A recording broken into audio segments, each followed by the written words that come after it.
whatever. Okay, That the we're wheels live. Okay.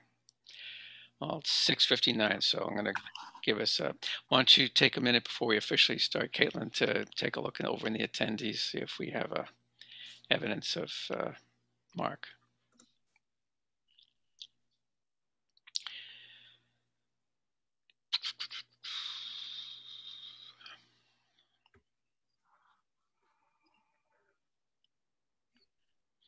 I'm not seeing him yet. Okay. He's not.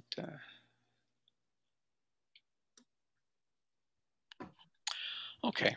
Well, I've got 7 o'clock on the dot now, official computer time, so we'll get started. Good evening, everyone. Welcome to the Newburyport Historical Commission meeting of 11 February 2021. Yet another in the string of virtual meetings conducted over Zoom. So by now, most of you are familiar with the various rules. The commissioners have their audio and video enabled. I should point out now, we do have a new commissioner that I'm hoping will be able to join us tonight. He was just sworn in this week. His name is Mark Sandron. Lives here on High Street. His family goes back in the town quite a ways. I'll kind of let him do his own introduction. Hopefully he'll be able to join us. I know he was planning on it, so we'll see how that goes. Oh, and there he is. Okay, excellent. So I'll do a roll call in just a minute, but then I'll just go through a few preliminary housekeeping rules. As I was saying, the commissioners will have their audio and videos enabled, and of course you all will use your mute button when you're not speaking, just to keep the background noise down. If we have a public hearing or any kind of public comment period, the public will be enabled one at a time to be recognized. Use the Zoom control to raise your hand. If you're on a telephone, I believe that is *9 to raise a hand, and also *6 to unmute. And remember that after we unmute you, you also have to unmute yourself. You're locally, in other words, on your device, whether it's a phone or an iPad or computer, whatever it is, you'll need to unmute yourself in your own environment. Okay, so without further ado, I'll introduce our commissioners. I believe, well, I usually have them in alphabetical order. But Mr. Carnwath, I don't think has quite joined us yet, but I see our new member, Mr. Mark Sandron, is here. So Mark, if you want to confirm you are actually here, saying something. I'm indeed. Thank you, Glenn. Okay. And, I'm very thrilled to be part of this group. Been thinking about it quite a bit in the last couple of weeks. With some trepidation, as I have little or no experience in these kind of matters, but I am looking forward to learning and catching up as fast as I can. I've been doing some reading. I've been in Newburyport since 1991 and have really enjoyed the city greatly. I couldn't think of any other place to live. I'm very fortunate to live in my grandparents' home that they had lived in for many, many years. They moved into that house in 1948, and prior to that, that house belonged to my grandmother's cousin, so it's been in the family for a bit. It's built in 1809, and it's a beggar. It always needs more. It requires plenty of attention and a checkbook that gets depleted every so often. But that being said, the joys of living in an old house certainly outweigh the little bit of frustrations and difficulties. And what's really nice about Newburyport is we have a lot more of these houses that I hope to, with you all, know more about and try to preserve and help and certainly encourage people to take care of the way they should. So great joy to be with you all, and look forward to cooperating and working together and learning. Well, thank you very much, Mark. I was going to invite you to say a little intro after we do the full roll call, but you've done that, then that's perfectly fine. And I really appreciate you giving us a little bit of your personal background, and we're also looking forward to working with you. So I will continue the role with Mr. Christopher Fay. Here. Okay, you're here. Mr. Joe Morgan. I'm here. Okay, Ms. I think. Yep, you're here. I had a technical difficulty there, so. Oh, okay. Had to drop out, but I'm back. Okay, we got you. Ms. Pecknick, Patricia Pecknick. Here. Okay, and myself, Glenn Richards, the chair.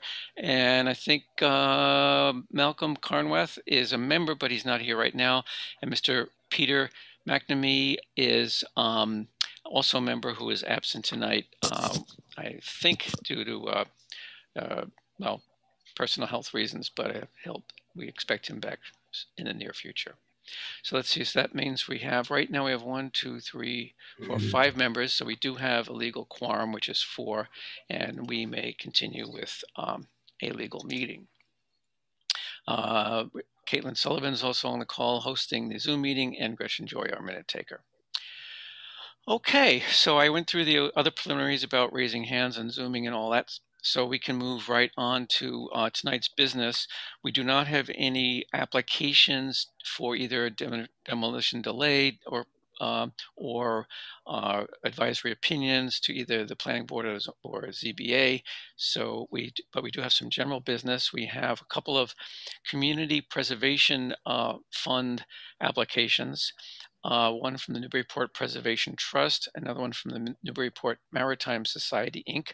So let's see, let's take a look in the attendees. It looks like I think there are some people from the Preservation Trust. So why don't I do this? But actually, before I turn the floor, I will let you present your project that you're, but I just want to, especially for the benefit of our newest member, you're probably familiar with the Community Preservation Act and its funds. Every year there are one of the categories for getting CPC funds is historic preservation, and very often those applications will come to this board and describe their project and ask for a letter from us supporting their project, which of course helps their application. So we have 2 of those tonight. So without further ado, I see Tom Coulter-Johns has been unmuted from our side, Tom, but you may be muted locally. But if you, I assume it, if you want to speak for this one, you can do so.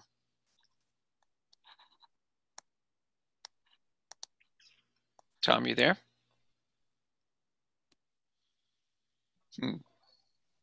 Oh, you just got muted. You were unmuted for a while. Now you're muted again, but at neither time did I hear anything from you.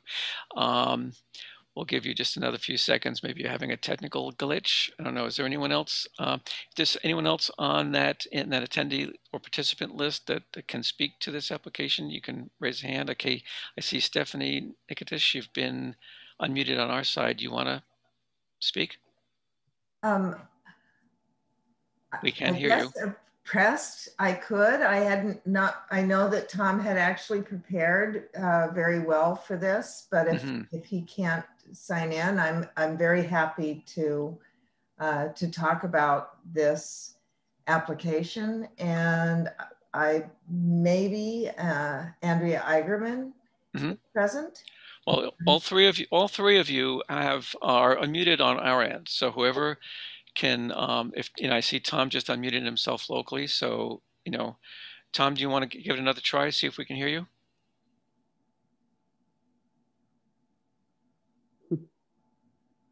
Not working, I'm afraid to say. So either Stephanie or Andrea, anyone who would like to talk to this, you're welcome to. This is Andrea Eigerman. Can you hear me? Yes, we can. Okay, well here, maybe Stephanie, maybe we can do this together. I was not prepared either, but this is an application for the, and do I have control of the application? No, our host does, but you can, so just tell Caitlin if there's something you would like to, go down a page or whatever you need. Right. I think, Caitlin, if you just want to show some of the photos, and they're down at the end, and maybe the historical photo. There we go. All right, so most of you are aware of the Garrison birthplace, I hope, at 3 to 5 School Street. This photo you're looking at is the historical photo. And if you want to go to the next photo, this is what it looked like approximately 2019. And recently the home was purchased by a developer. And if you go to the next photo, Caitlin, you'll see what it's looking like now. And the Newburyport Preservation Trust, Tom in particular, spent many hours with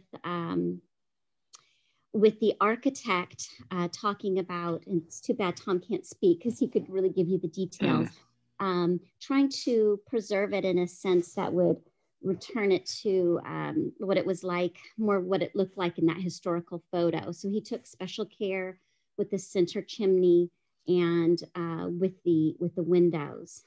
So he did as much as the trust did as much as they could under the law without requiring permitting from you and from the city. And the developer was fairly cooperative, as I understand it. But we'd like to do what we can to alert the community and educate the community to the birthplace. And so the application to the CPC is for 2 signs, 2 interpretive signs, 24 by 18 inches. And if you want to go, Caitlin, to the next photo, this is Garrison Gardens. It's part of the Atwood Park. And this photo is taken from inside the gardens itself. And this is where we would propose to put 2 interpretive signs. And in October, the Parks Commission gave us approval to do that. And we're quite excited about the idea. The signs, one sign would be on Garrison himself. And we have a historian that is willing to research and write the text, and her name is Dr. Kate Larson. She spoke in the first inaugural Garrison lecture in December, and she is excited to write the text should we get the funding. And the second sign would be on the house itself. And the idea of the topic on that sign would be about, when the house was built and how it's been preserved, and the value of preserving a home like this to show people what, not just the wealthy and the mansions of the period, but someone like Garrison, what he lived in, and that you can start from humble beginnings and do all the amazing things that William Lloyd Garrison did for our country. Yeah. So that gives you the basics of, our budget is really quite small. It's just about $3,700, and it is for 2 signs and a graphic artist for their installation. And we just think this would be a great project for the city because it's great for the park. It's named after Garrison, but there's nothing on him in the park. And he's a person that we want to celebrate. And the signs would also be complementary to those that are at Brown Square. You all recall that we have that signage, and this would be complementary, not copying what's on those. And again, I wasn't prepared, but hopefully. No, that was actually you did. I thought you did a great job. Thank you very much, Andrea. Quick interruption. Caitlin, I see Malcolm. Looks like he's in the attendee list. So if you can possibly promote him, I assume that Malcolm is our Malcolm. So thanks. Quick question. This slide we're looking at says the location of proposed signs, plural. So are they both going to be together in that spot? Yes, they may be a few feet apart. The Parks Commission would like us, once we have the funds and actually have the signage in hand, they would like us to come back for the exact locations. But they would both be facing towards the home, the birthplace, from within the gardens. Okay. And may I assume that there'll be, I know the ones around Brown Square are manufactured, for lack of a better word, in such a way that they're pretty much weatherproof. Is that the plan? Exactly. We have a couple of different estimates. One of them is in this application, and it was a company that was recommended to me from Lisa Reed, the Parks Department, the director, because they've worked well in the past. Okay. All right. And I don't know if Stephanie would like to add anything. If there's, again, since I've been prepared, maybe there's something Stephanie, that you think maybe I need to include? Well, no, I think that was wonderful. And the only thing that I would add is that what's not mentioned in the application is the Preservation Trust is also doing new research on the house to update that research, and the research that the Preservation Trust does could become part of an updated Form B for the house. Oh, good. It's also for the sign related to the house. Right. So the Preservation Trust is donating that work. Mm-hmm. Is there? I know there's. Maybe you can't quite see it here.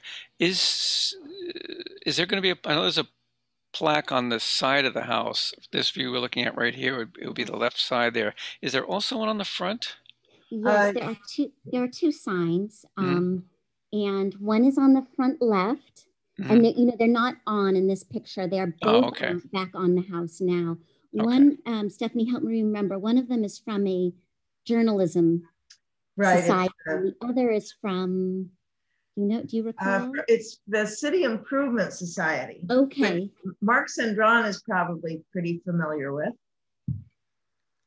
It's a very old group of people in the city. As opposed to a group of old people in the city. Well, Mark is the son of these people. But yes, the other sign, they're both beautiful. They're bronze plaques, and the other is from a journalism society to recognize Garrison's role as a journalist. Right.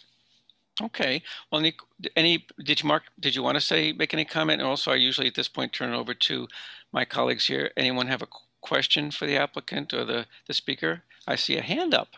Ms. Pecknick, is your hand up? It is, but I do not have a question. A statement. I have a statement. I just want to say congratulations to all of you who worked so hard on this project. I really appreciate everything that went into it. I'm thrilled that Kate is writing the signage. I think that's a great win for her. It's a great opportunity, but it's a great win for the project because her involvement raises the profile of this project because she is a national figure, at least among historians, and she has the webpage and all that.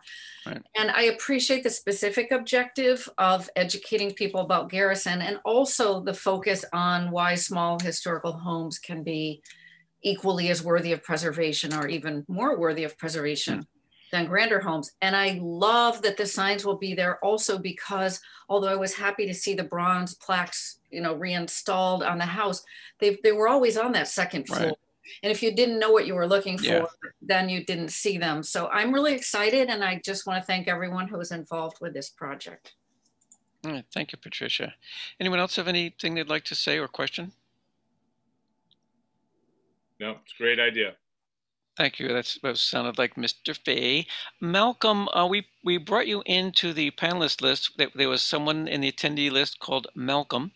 I'm hoping that's you, but I just want to verify that. So could you unmute yourself and make sure we can hear you, so you can be, count as an attendee to tonight's meeting, at least from this point?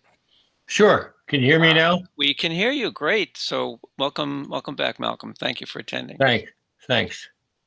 Okay, so if there are no further questions or comments, the chair would love to entertain a motion that we submit a letter of support that they can include with their application to the CPC, that we support their application, we meaning the NHC. Do I hear such a motion? So moved. Okay. Well, I saw Christopher Fay raise a hand and sounded like Malcolm moved. So there's a motion on the floor. Chris, would you like to second it? I will second it, yes. Okay, very good. So let's do a quick roll call. Malcolm, your vote? Yes. Okay. Oh, 1 second. I need to get myself organized here for these votes. I didn't do one thing here. So, okay, so Malcolm was a yes. Okay, Mark Sandron? Absolutely, yes. Okay, Christopher Fay? Yes. Okay, Peter's not here. Mr. Joe Morgan? Yes. Okay, Ms. Pecknick? Yes. And the chair is also in the affirmative on this.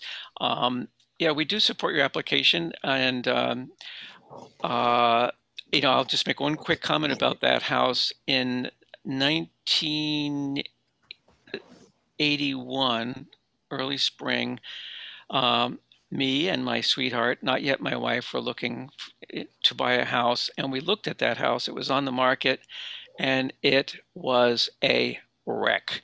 We wished we could have done something with it because of our attachment to William Lloyd Garrison. We have great respect for him for a number of reasons, but it was just beyond. So we found another old house that we could have. So I'm very happy to see, even if, like, I assume that the chimney isn't functional because I know that there was no masonry below it, I don't think, right? According to the building plans, not. Yeah. Yes, but Yeah, it has been retained for the Yep. public view, which is Well, nice. yeah, or I'm not even retained, probably installed, because if you have that picture, it was the picture from like a year or so ago that shows what it was before they just restored it. I think you'll see there is no central chimney. It was probably long Right. gone, but whatever. So All right, so very good. So we this will is kind of an exterior restoration to the exactly period during which William Lloyd Garrison lived there. right. Okay, well, we'll settle for that. So what we'll do, Stephanie and Eileen, is it Eileen or Irene? Andrea. Andrea, sorry. That's And all right. I was thinking everything because the EI. Anyway, No and worries. Tom, if you can hear me anyway, we'll get you that letter right away so you can include that with your submission. Okay? Thank you so very much to all of you. Okay, you're quite welcome. We have a similar item on the agenda next. It's an application from the Newburyport Maritime Society. We often think of them in terms of the Customs House. So do we have a speaker from that organization who'd like to speak? I see someone who just logged in as Custom House, and you are audio enabled from our point of view. I also see Greg calling, I believe, yeah, and your hand is raised. So Greg, you can speak now if you would like. Sure. Great, My name is Greg Calling. I'm an architect with Merrimack Design Architects based in Exeter, New Hampshire. I'm a former resident of Newburyport and was involved in preservation there. When I lived there, I was a member and the treasurer of the Preservation Trust, and I led historic architecture tours of Newburyport. And I've been working on the Custom House Maritime Museum since 2009. I was the chair of the building committee back in 2009, and I oversaw some of the preservation projects over the years on the building. In 2013, we repointed the south facade on Water Street and the west facade, and then I also oversaw a project to replace the slate roof in 2019. And we're continuing to do more preservation work to the building, which is necessary because the building had really not been properly preserved in 1973 when it was restored with HUD money. There have been chronic water issues in the building for years until 2008, when several of the windows on the east facade and the north facade were replaced. So we're continuing with work, and part of the work that we're doing now is air sealing the building and making it more energy efficient. And part of that project is to restore the doors on the front of the building and also replace the doors on the north side, the water side of the building. And Caitlin has, I believe, some images that I had sent to her to share. So we'll start with the front doors, the south doors on Water Street. They date back to the 1872 renovation of the building. The building originally had wrought iron shutters and doors. It was a fireproof masonry building with iron shutters. And in 1872, there were 2-over-2 windows were installed in the building. The shutters were removed and the front doors were replaced with the doors that you see today, which have their Greek Revival doors with a stepped panel. And they have oak buttons that go around the stiles and rails of the door on the exterior. And on the inside, they reused the old iron pintles from the iron doors and fabricated these quite complex cast iron hinges for these new doors. And they're set in a masonry opening. So there's no way to apply a weather strip to the granite surround, and we're proposing to weather strip those doors.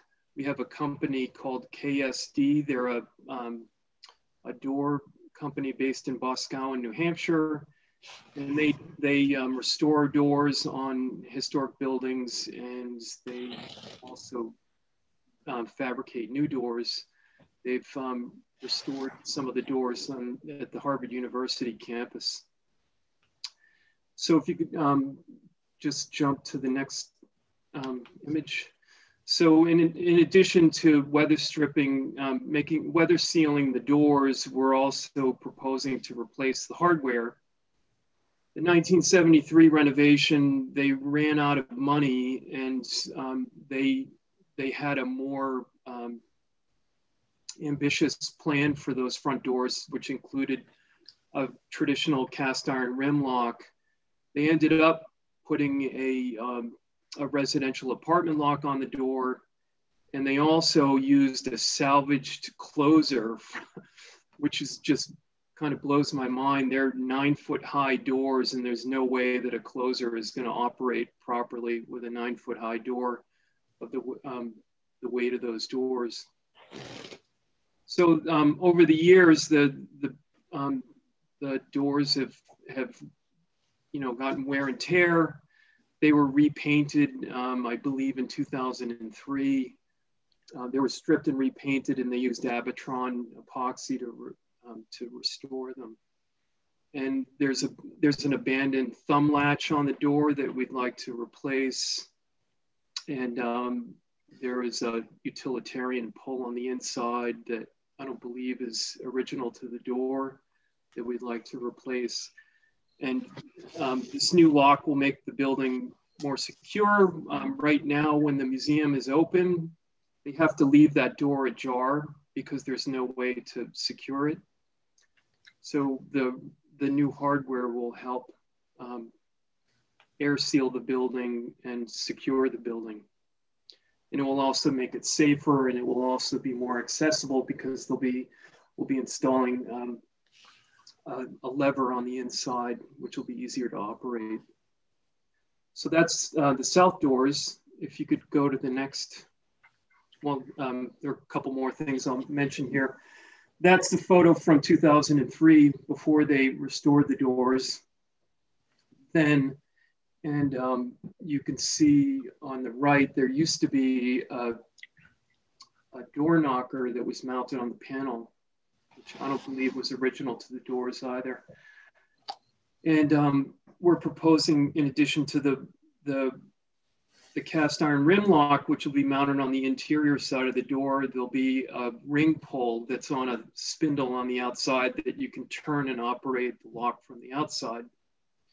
And there'll also be a contemporary key cylinder with a brass cover. So that's those doors, we're proposing that they'll be removed. We'll put up a temporary plywood enclosure over the granite architrave, the door surround, and then they'll be restored and then reinstalled. And next image, please. These are images of the north door from 2008 when it used to have Lexan side lights which were replaced shortly after these photographs were taken. You can see the rot and the damage on the back. The architects that designed the 1973 restoration, Perry Dean architects from Boston, they actually designed wood doors, reproduction doors for that opening, and they opted to put in aluminum storefront doors that are set into a wood frame. That wood frame obviously failed because of the exposure, and we're proposing to remove the aluminum storefront doors, which aren't appropriate to the building, and replace it with doors that are more appropriate historically. So, in case anyone is as confused as I was for a while there, in this slide we're looking at, the picture on the upper right is sideways. So if you're wondering how that fits in, just rotate it 90 degrees. Yeah, this is a copy of the existing conditions photos that that I found in the building records. Yeah, sorry, Doug. Took me a couple minutes to Greg rather. Sorry about that. Wait a minute. The one on the upper right, clockwise. Yep. So, and also the aluminum storefront doors date to 1973, and they're beyond their service life. They've received repairs over the years that, you know, there's wood blocking holding the door closers in place. There's no astragal at the center of the doors, so air just blows through the doors, and water also, from wind-driven rain, comes through at the threshold. So, next image, please. These, I'm just showing these for reference. These are the doors on the back of the New London Custom House, which is another Mills design, one of the 4 custom houses that New England custom houses that Mills designed. So New London's on top. That's a V-groove, a tongue and V-groove board door with a shoe molding on the bottom. And the image below, number 8, is the back door of the New Bedford custom house. And that again is a V-groove board door. It had lights that were cut into it. That's an interior view of that door. Next image, please. And then this is just an example of, this is actually a reproduction door on a building at the Charlestown Navy Yard. And that's also a tongue and V-groove board door. So we're proposing we've designed a door that's similar to that. If you could go to the next image. Oh, sorry. Well, another thing that we're doing with these doors, it's actually good to look at that image. That's a floodgate that it's a temporary floodgate that you slide into aluminum channels that would be mounted in the jambs of the door frame. And if you go to the next image, the drawings, these are the proposed drawings for the south doors. That's the restoration drawing. We're adding a shoe mold to the interior that will hold a brush weather seal. And then we're putting a small kerf in the perimeter of the door, the jambs, to provide an air seal, and then applying new hardware. Next drawing, please. And then this is the proposed design for the rear doors. The rear doors are egress doors. Currently, the pair of doors is 5 feet wide. They don't meet egress requirements. So this is, there's actually enough room there to provide a pair of 3 foot doors with panic hardware. And it'll be all stainless steel hardware on the inside. And you'll just see a lever and an escutcheon with a cylinder on the exterior side. And matching the profiles of the brick mold on the building. We're actually the doors will be more recessed in the opening so that that brick mold and the face of the door aligns with the brick molds of the window sash above and to the left and right of the doors. The doors will have an astragal, they'll be weather sealed, there'll be a new aluminum threshold and commercial hardware. Oh, and we're also proposing to take away, there is also a pair of storefront aluminum doors on the interior side that create a vestibule. And when the door is properly weather sealed, that won't be necessary. And that vestibule, the swing between the doors, does not meet code as well. So we're taking those away, which will make egress from the building safer. I'm sorry, not sure if I'm interrupting you, Greg. I had a couple of real quick questions. Sure. May I? Yes, please. First, I'm the guy who's not afraid to ask the question that seems to imply that I'm dumb. Could you refresh my memory on the astragal, what exactly that is? I think I knew it at one time, but I seem to have forgotten. You can see it's on drawing 7 on the left. It's the door leaves actually wrap one another. There's a it's called an active leaf and an inactive leaf. So one stays closed most of the time, except for an emergency when someone hits the crash bar on the inside. Mm-hmm. And there's a coordinator that's at the head of the door that allows one door to close first before the other, so that they the astragal, that it doesn't get hung up and left in the open position. Okay. So there's in the astragal in this, I'm sorry, the drawing, you have to scroll down. Caitlin, please. Next drawing. So it's, drawing 7 there on the left. There's actually a double bead, and those door leads interlock when they're in a closed position. Okay, so you don't have the gap there for drafts and what have you. Right, and also for security. Right, okay. And the other thing I wanted to follow up on, you said the front door, the south door at present needs to be left ajar. Is that because of safety reasons? If it's closed, it's hard to open or something, or what's the deal with that?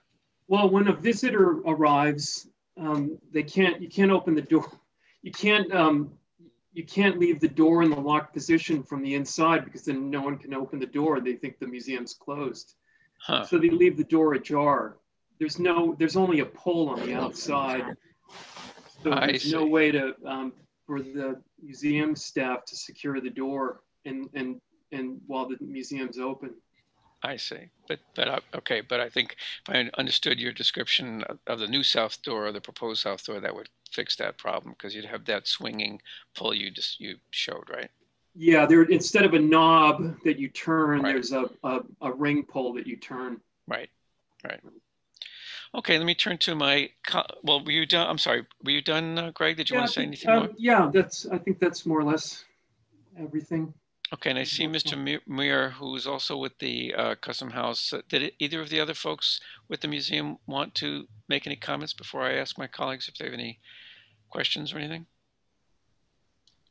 This is Doug Muir. I don't know if you can hear me or not. Yep, we can hear you fine, Doug. But I think Greg covered everything that we need to cover. I might mention one of the things that makes the north door part of the project somewhat complicated is that utilities have to come through that opening of electric utilities, and also the feed for the sprinkler system in the lawn, in the back lawn.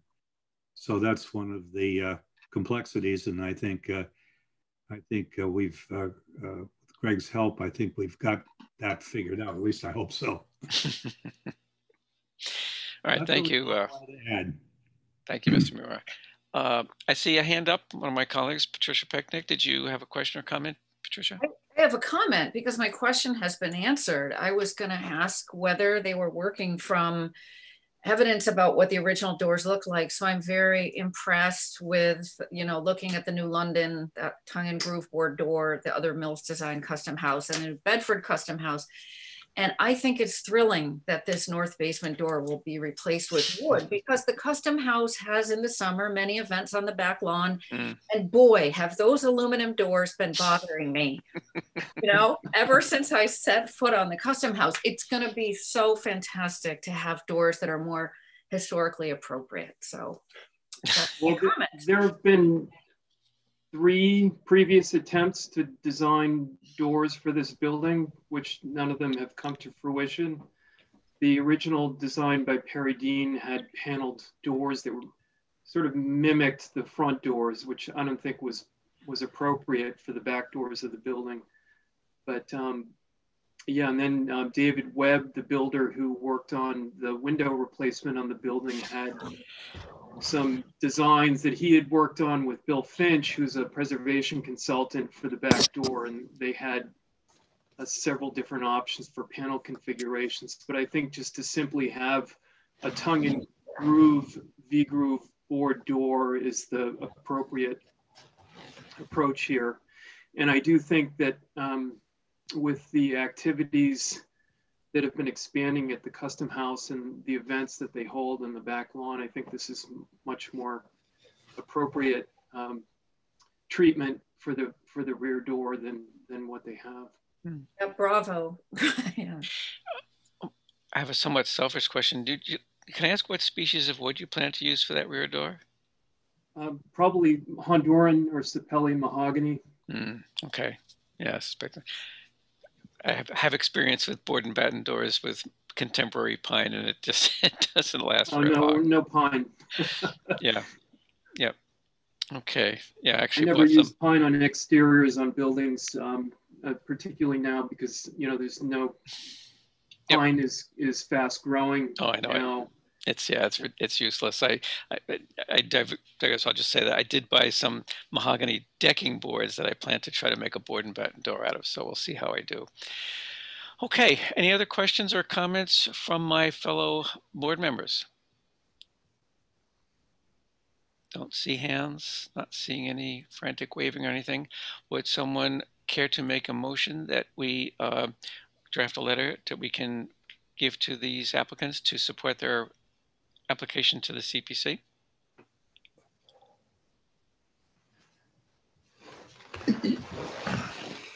Hello? I'll make the motion to write a letter in support of this application. Thank you, Mr. Christopher Fay. So there's a motion to have a letter of support. Is that seconded? Yes. I'll second that. This is Joe Morgan. Okay, thank you, Joe. So we'll do our roll call. Malcolm Conrath? Yes, I'm in support. Okay, Mr. Sendron? I am in support, yes. Okay, Mr. Fay? Yes. Okay, Mr. Morgan? Yes. Okay, Ms. Pecknick? Yes, sir. Okay, well, far from be it from me to be a contrarian, so I'll also vote yes. Okay, so Greg and Doug and company, we'll get that together expeditiously, so you can include a note from us, the Historical Commission, in support of your application. We wish you good luck. I think we all on this board agree that the custom house is one of those especially valuable rarities in town, like the old courthouse at the top of State Street and other really iconic Newburyport locations.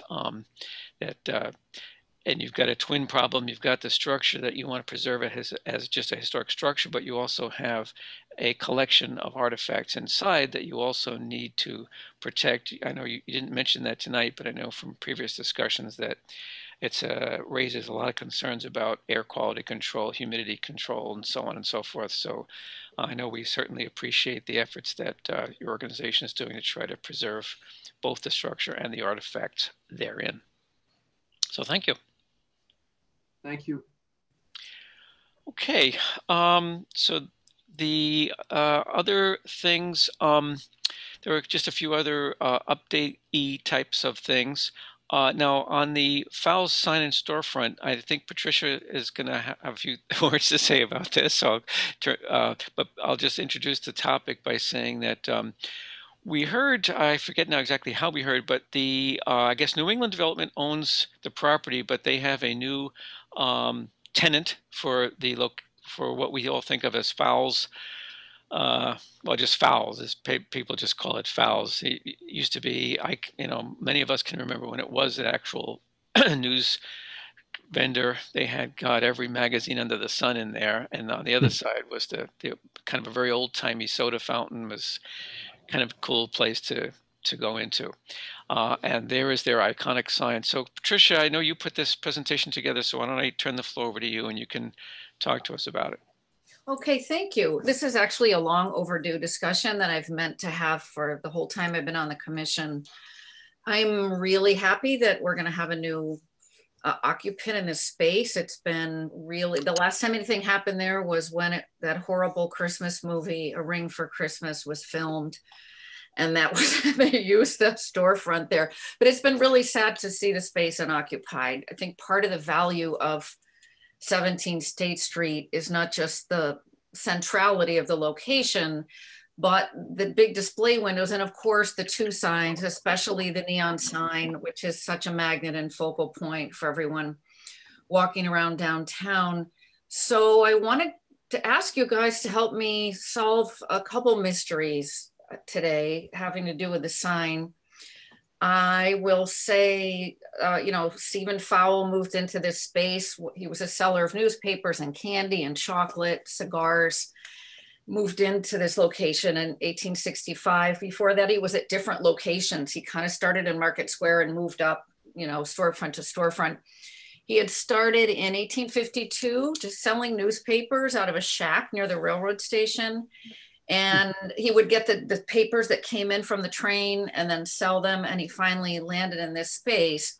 So the Form B on this building does list the neon sign and the storefront band sign with the Art Deco lettering. And so as Jennifer has explained to us, those two things are included in the exterior architectural features that are protected by our DOD ordinance. So those features can't be altered without review by our commission. I started thinking about how to get this message out there though, because since Fowles closed, there've been different owners. And back in 2018, I know Kathleen O'Connor Ives was, in the Daily News talking about the storefront and the signs and wondering if they were protected. They are protected.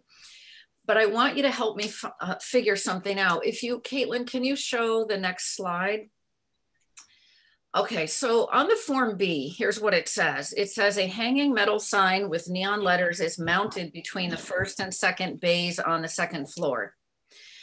Then it says the ivory metal panels above the window are incised with black lettering reading News Store, Fowles Soda Shop in an Art Deco style font. So I know that when, Fowle died in 1895 and his wife Hannah continued to operate the store, she hired Nicholas Arakelian in 1905, and then he clerked there. And when she retired in 1916, she gave him half the store. And then in 1920, he bought the other half. In 1941, he, as the sole owner, completed a total interior and exterior renovation. But one thing remained from the earlier era, and that was the neon sign. So does anyone think they can figure out from the make and model of the cars, right? So the ivory band sign is from 1941. We can see that in the pictures, right? But neon comes to the United States in 1923 from France, this guy, George Claude of Claude Neon. And then these signs are wildly popular throughout the 1920s. Actually, the Depression puts a big damper on merchants' enthusiasm for investing a lot of money in this kind of technology because it was relatively expensive. So by the time of World War II, most of the neon that we see in American cities was put up there in the 20s.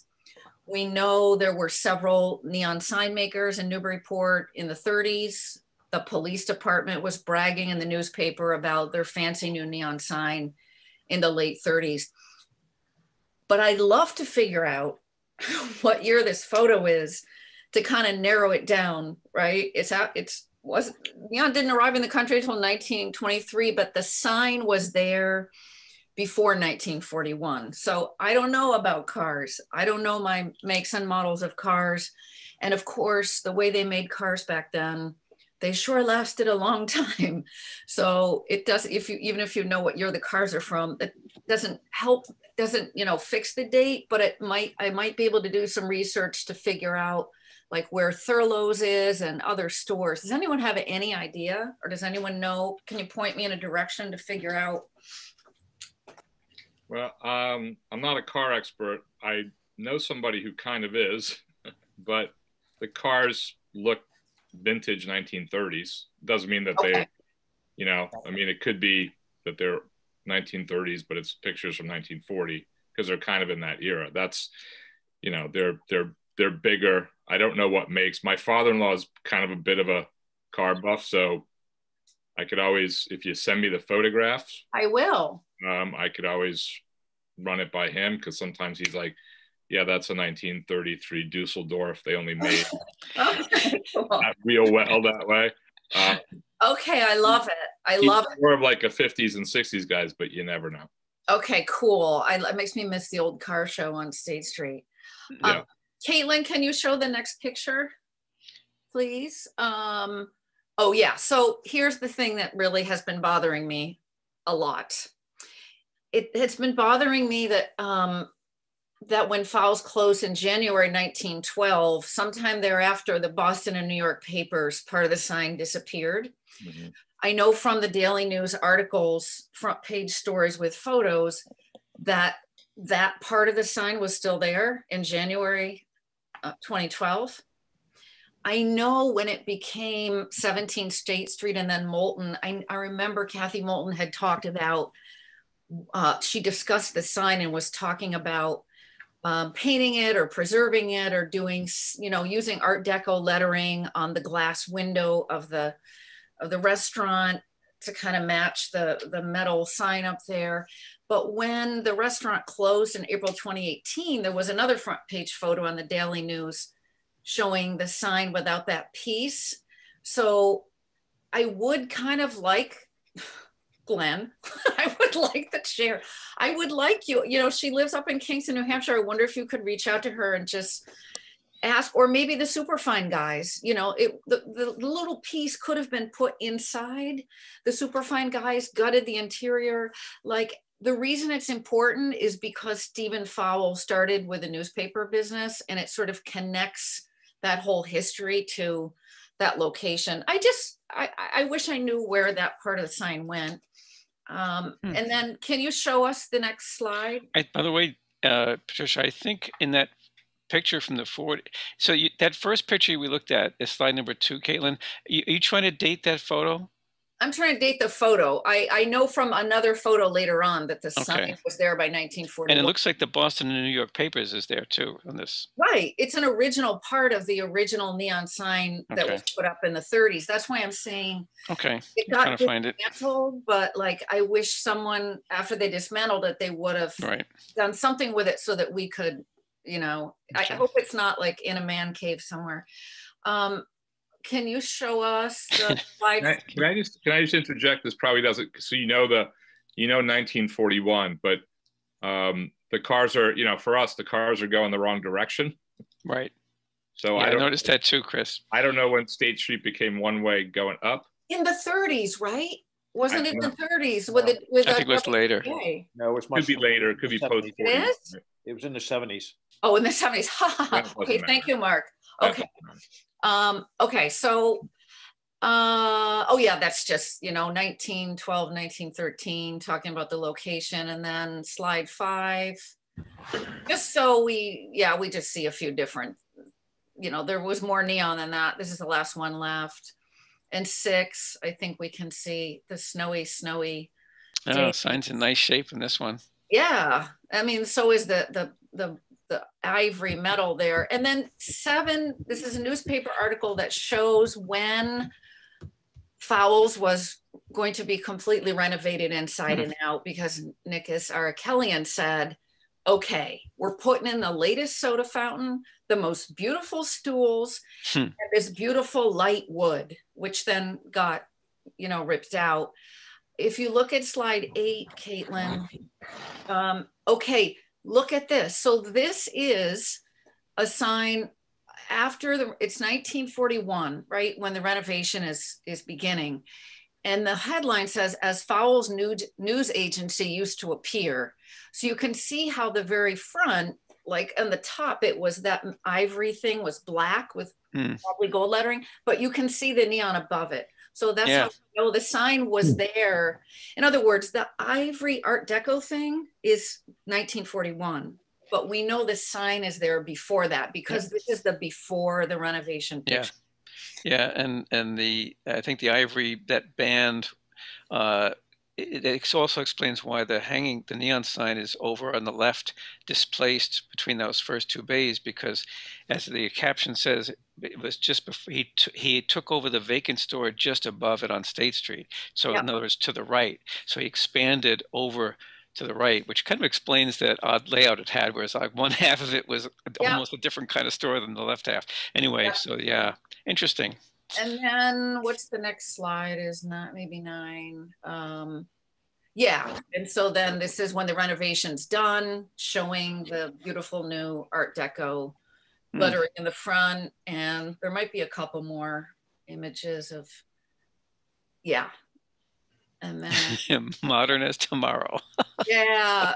Oh, it's heartbreaking to look at the inside because we all remember. But see, at this point, and this is 2001, you see the two sections. One said Boston and New York newspapers, and the other said coffee and coffee roasters, something like that. So the lower part disappeared first, and then the upper part disappeared.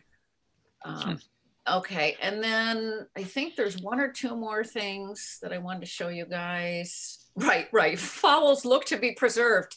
Yeah, not at all, right? I did like superfine foods, but, and then the last one might be, oh yes, this is in 2002 when it was getting repaired and rehung, and they did then rehang the other 2 little parts of it. The next slide, I think, is from the Form B. So see in the Form B, both of those little things are there. Yeah. Meaning they were, you know, in the 80s, they were part of the sign. And the last thing I want to show you guys is slide 15. This has nothing to do with fowls, but rather was on the National Alliance of Preservation Commission's website, because one of their members surveyed all the websites of all the historical commissions in the state.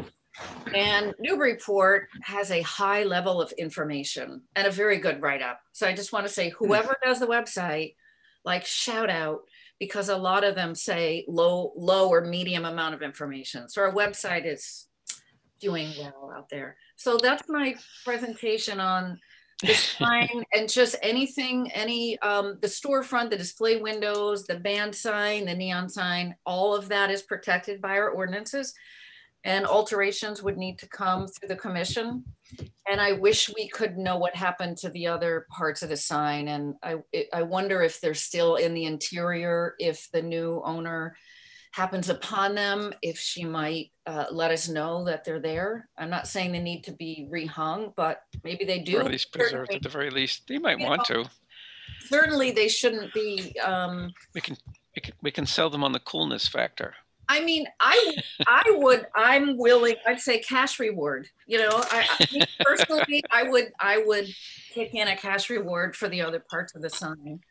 So, Mr. Chair, would it be possible for you to reach out to the owner of 17 State Street that the owner or the tenant? The tenant in 2018, Kathy Moltman, see maybe if she 2018, I'd have to go back in time. What's the name of the tenant? Kathy Moulton. She lives up in Kingston, New Hampshire, and actually her mom had Kathy's. is it bakery or donut shop on Merrimack Street once upon a time. Oh, the one up that used to be Webster's Dairy, that one? Yeah, Webster's. Yeah. I'm just wondering if she might have seen it, or maybe if she doesn't know, if the superfine guys know. And if someone crashed it, then, you know, we'll never get it back, but it might be sitting inside the restaurant somewhere. Okay, what's the, I don't understand the superfine connection. What is that? Oh, because Kathy Moulton had the space from 2012 to 2018. Yeah. And then Superfine, the guys who owned Superfine restaurant moved in and they totally redid the interior. Remember, they did a gut remodel of the interior, took out all the blonde wood, redid that. And then they were only there for a year and a half. Okay, maybe that's why maybe that's why it doesn't ring a bell. Yeah, yeah. So just in case one of those former tenants knows and says, oh yes, I took it down and I put it inside. Okay, or perhaps I can try. If the owners of Brine, if they go in there to do whatever they're doing and they say, oh, look, here's a little thing that says Boston and New York newspapers, they'll understand that it's part of this historic sign. Let's not use it for kindling. Mr. Chair, it's Caitlin. I just wanted to mention that Chris Skiba from Newburyport Development's on the call and was raising his hand. Oh, okay. Great. Oh, okay. Thanks. I also see Andrea Eigerman's hand raised, but that may be an accident or a leftover. But Chris, did you, we have permitted or opened your audio on our end. You'll need to unmute yourself on your end. And if you wish to make a statement or some sort. I can check in with Kathy Moulton and the Superfine folks and see. I know it's not in the space, the sign you're referring to, but I can check in with those former tenants and see if they know of its whereabouts. Oh, thank you. That would be great just to know. I mean, I imagine it might not be recoverable, but in case it is, it'd be great to have it back. Thank you very much, Chris. We appreciate that. No problem. Okay, well, thank you, Patricia. Did you your research powers never cease to amaze me. Well, everyone loved that sign, and I really think that sign benefits any tenant in that building because that's where it's all eyes go to that space, and that's part of what's been so sad about not having it occupied because you're drawn to it, and then you say, "Oh, that's it's too bad." And I can for those who might wonder about the value of some of these old signs, I would point out something else. There is a brand new restaurant down on the waterfront area, the foot of Green Street, that was formerly, well, among other things, its most recent incarnation before the restaurant was an auto parts store. And they saw fit to not just keep, but actually restore and keep the wonderful old neon sign that said carburetor repairs. Notwithstanding the fact that they don't do carburetor repairs, few cars even have carburetors these days. But in any event, my point is that these old nods to the past, people like them. I mean, I don't think it's just us weirdos that like them.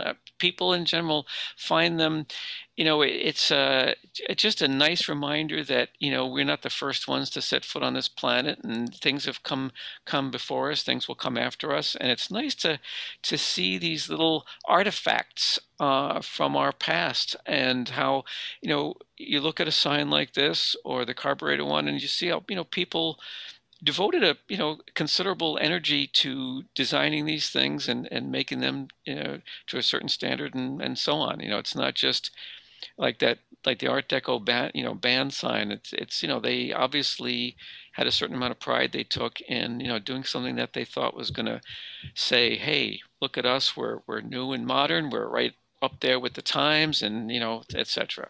Anyway, enough of my little spiel. And if I can, at some point, more closely date the neon sign, I will definitely give that information to New England Development and whatever tenant is in the building. It's just good information to have, I suppose. Okay. Well, thanks so much. Sorry, go ahead. No, I was just saying thank you to Patricia. Go ahead, Chris. I was going to say, send me that photograph, the one that's up there now, whoever has it. I will. Yep. I'll see if we can. I mean, I got a whole army of students too. We can make a project. Oh, what a great project. Okay, thanks. Yeah. Okay, and I know our newest member, Mark Sandrone, does have some familiarity with older vehicles, not such pedestrian ones as these, but I didn't hear you comment, so I guess you don't have any insight to offer on the potential age of some of the newer cars there. That very first one looks newer than the next couple ones, and then way up at the edge of the picture, that looks like a car that could be a newer vintage, late 40s-ish. I totally agree with Chris. I think 1935.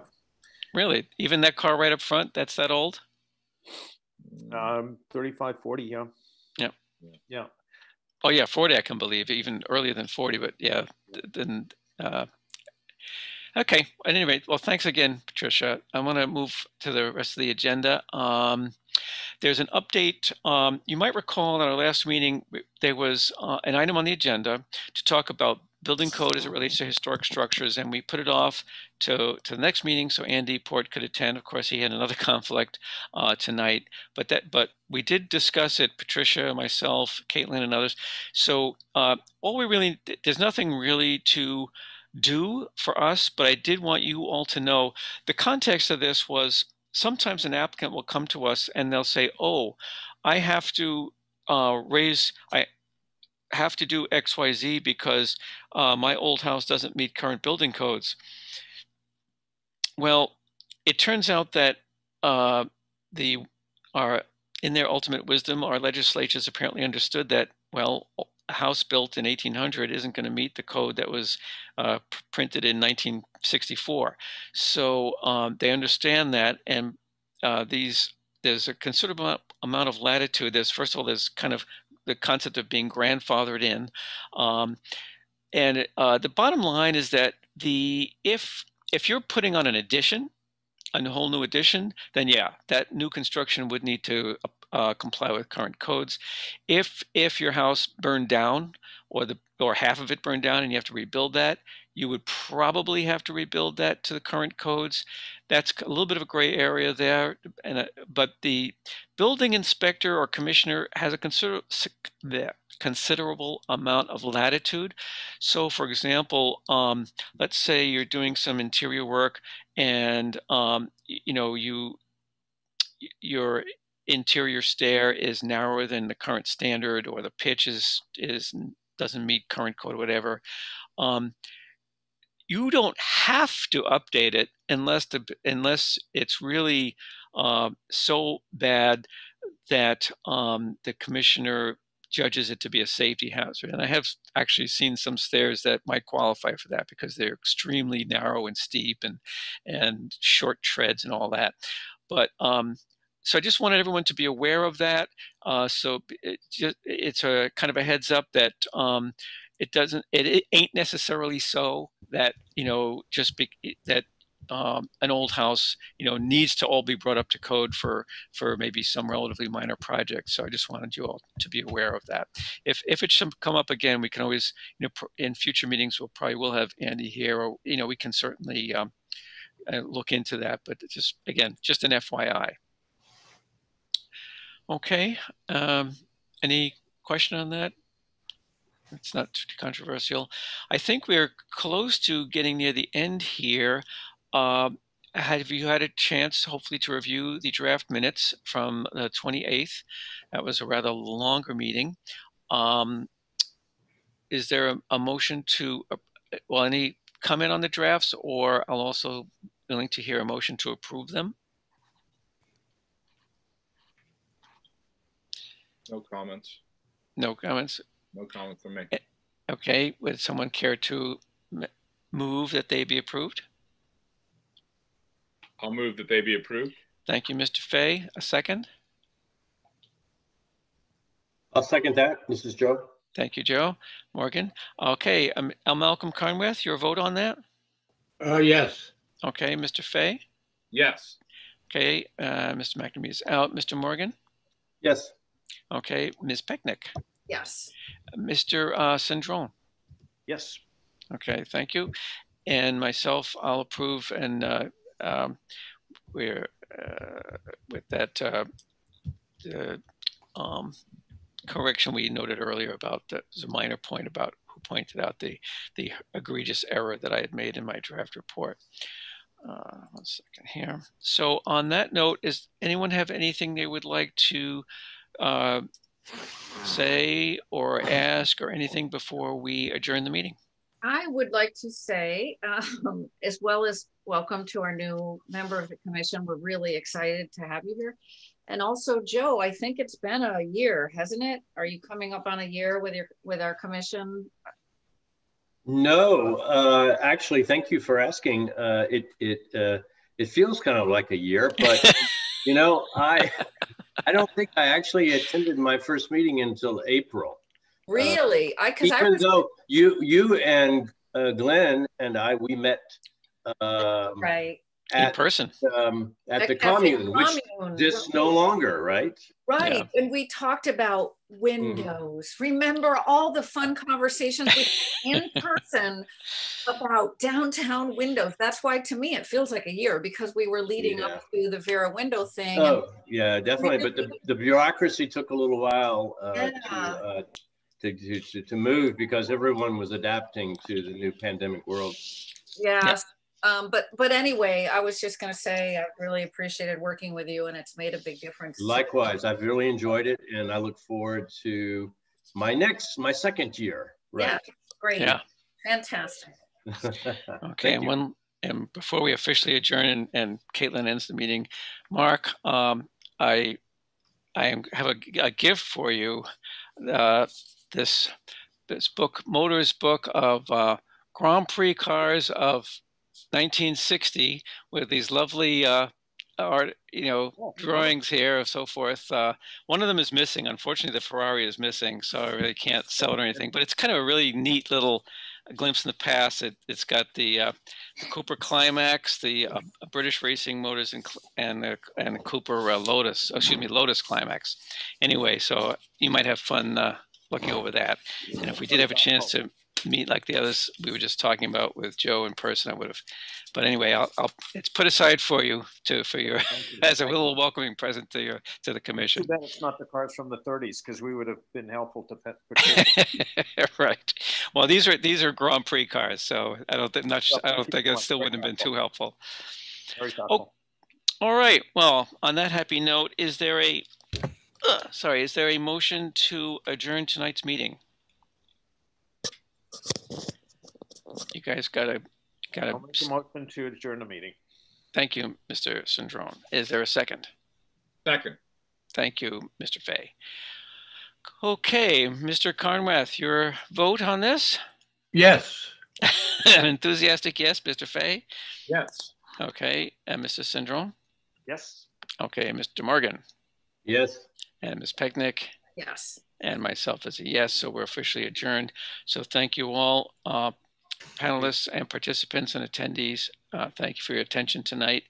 And welcome. We get a fairly easy launch, Mark, and thank you for going looking forward. Yeah, you're quite welcome, and looking forward to meeting again in the future. Thank you all, and good night. Good night. Thank you, Chairman. Good night. Thank you, Chairman. Thank you. Good night. Thank you, Caitlin. Thank you. Good night. Good night, Caitlin. Good night. Night.